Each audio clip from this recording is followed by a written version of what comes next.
Kita awali dengan informasi pertama. Saudara, ratusan pengungsi Rohingya kembali terdampar di Aceh. Mereka ditemukan warga mendarat di kawasan pantai Desa Alubuya Pasi, Kabupaten Biren, Aceh pada Minggu menjelang pagi.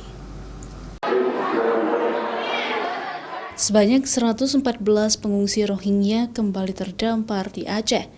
Warga menemukan para pengungsi tersebut sekitar pukul 4 pagi setelah mendarat dan berada di kawasan hutan bakau, pantai Desa Alubuya Pasi, Biren, Aceh. Warga pun memberikan informasi tersebut kepada pihak kepolisian dan warga desa lainnya untuk dibawa ke balai desa setempat. Dari 114 pengungsi, diantaranya 58 orang laki-laki, 21 orang perempuan, serta 33 orang anak-anak berumur di bawah 15 tahun. Yang melihat masyarakat yang mencari kepiting. Terus? Jadi dia dilihat ada bot, makanya dia beritahu ada bot. Kita nggak tahu apa mungkin bawa sabu-sabu atau enggak. Makanya kami bersama pemuda menyergap mereka. Jadi mereka nggak ada di bot. Di mana? Lari ke hutan bakau. Kami cari di sana.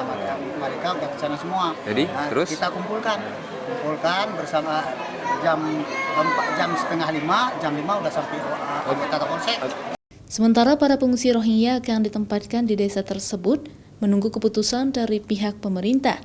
Mereka juga akan dilakukan swab antigen dan vaksin untuk mencegah adanya kekhawatiran COVID-19.